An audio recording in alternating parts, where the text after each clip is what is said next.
there are some hopeful signs tonight of progress in an American-led peace deal between Russia and Ukraine, but still a long way to go on that. And now a look inside of those talks. Bloomberg is reporting about calls from Trump's envoy, Steve Witkoff, to the Russians, coaching them apparently on how to talk to Trump.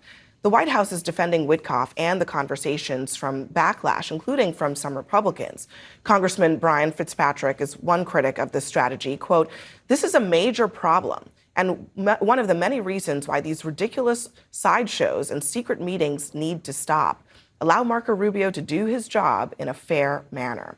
And Republican Senator Rand Paul went even further than that, predicting the end of MAGA if Trump were to do two things. If he invades Venezuela or gives more money to Ukraine, his movement will dissolve. That is a pretty bold statement, Scott. I mean, he's suggesting that Trump is kind of on the verge of flip-flopping on some things. And Ukraine is probably a fair one. I know you don't think that Venezuela is a problem for him, but Ukraine, he kind of ran on getting us out of being entangled in that conflict, in addition to getting us out of this war in 24 hours, which he didn't do. Well, yes, and the way to get us out of it is to get a peace agreement. I mean, and get the Europeans more involved in it. I mean, that's the whole project here, that he's got his diplomats in Geneva. He's talking to the Russians. He's talking to the Ukrainians. They're trying to end the war. They're trying to stop the killing. They're trying to take off the table the prospect that we would have to give them any more military assistance. And so, look, I hope he succeeds. I pray every day for the killing to stop. He's had a great record of success on this around the world. This one has vexed him, and it's vexed Europe, and it's vexed the rest of the world. But if they can bring the killing to an end so that we're not having military conflict, that means we won't be sending military aid. Regarding Venezuela, I'll just say it to you again, the American people strongly support the President of the United States taking a stronger hand against narco-terrorists in our hemisphere. And I know Senator Paul, the President, have a difference of opinion on how to engage at the foreign policy level, but on doing the drug control in our own hemisphere, the President's got popular support. There are 2 points. The first is, I think that I agree with Brian Fitzpatrick on this note, because Marco Rubio is by far the most talented person in Donald Trump's cabinet. Okay, the bar may be in hell, but Marco Rubio is still extremely talented. And you can't neuter him. You have to allow him to do his job. You have to allow the Secretary of State to go out and do the yeoman's work. And by sending people out to undercut him, and one of the major questions I have about the Trump administration is why are they leaked so much? I mean, even in the first Trump years, you had so many leaks coming out about confidential conversations, which... Well, this was definitely an inside job to try to knife We know that. And my last point is, Venezuela is kind of the red herring that I hope more people more American public pay attention to, because it's not just bombing drug runners or droning drug runners. You actually have warships that are just on the coastline. Why? That's the question. There's been a military buildup in the Caribbean, and that is the part that's not about drugs, despite what Scott's saying. It's about something that at least they're not telling us what it's really about. I disagree. Yeah. It is about drugs. On. Maduro is a drug lord. You don't need warships in the Caribbean to use drones to take out fish boats whether they're full of drugs or not. So there's something else going on here that they're not being transparent on. But let's put that aside for just a second. On the Witkoff thing, what do you think about these conversations? I mean, some of these were basically saying, let me read one excerpt where he says, Yuri, here's what I would do. My recommendation, Yuri says, yes, please.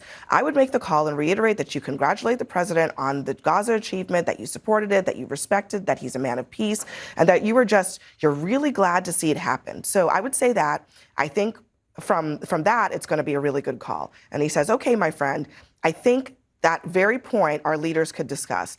Hey, Steve, I agree with you that he will congratulate. He will say that Mr. Trump is a real peace man, and so that's what he will say. So do you think it's okay to be coaching the Russians and how to deal with Trump to try to get some kind of outcome? I would never say yes to coaching the Russians, but I think he's setting up a good call, just as he said in there. There was no strategic information in there.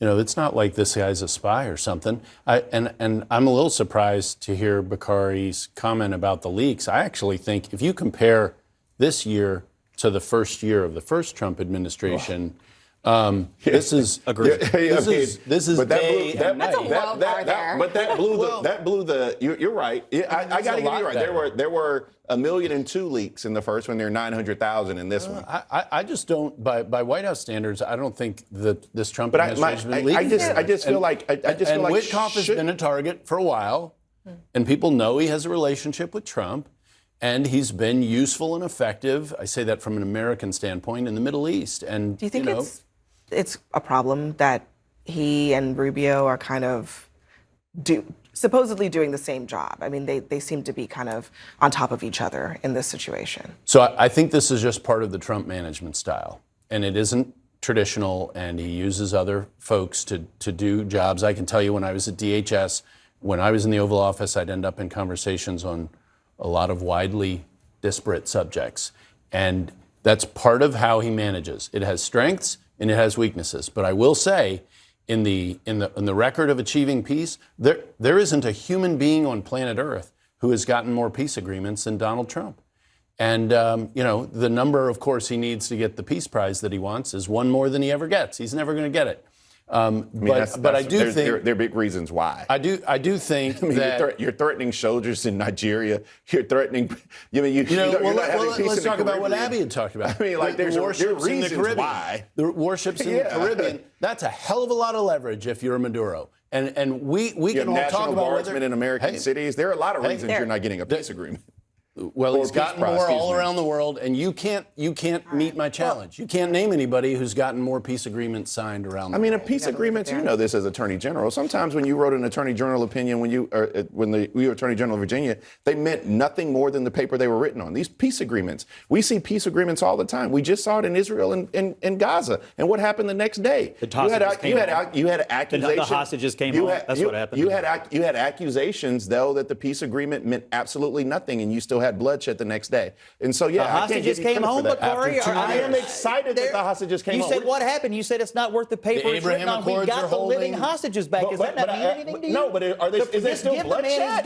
Just give the man his due. Thank you for the hostages coming home. Is there still bloodshed going on? I had to scream at you to get it. No, you don't have to scream at me to get it. I mean, that's bullshit. I mean, I understand when they're Jewish hostages that come home, Scott. It's a good I thing. understand that. That's a good day. But if you can't recognize the bloodshed that's still going on, that's a problem. Yeah, I mean, we do know hundreds of people have still been killed in Gaza after that peace deal was signed. So there's a long way to go there as well. Next for us, it's been 10 years in the making, but Donald Trump apparently has a healthcare plan, and he might be doing exactly what Democrats demanded in the government shutdown. We'll debate.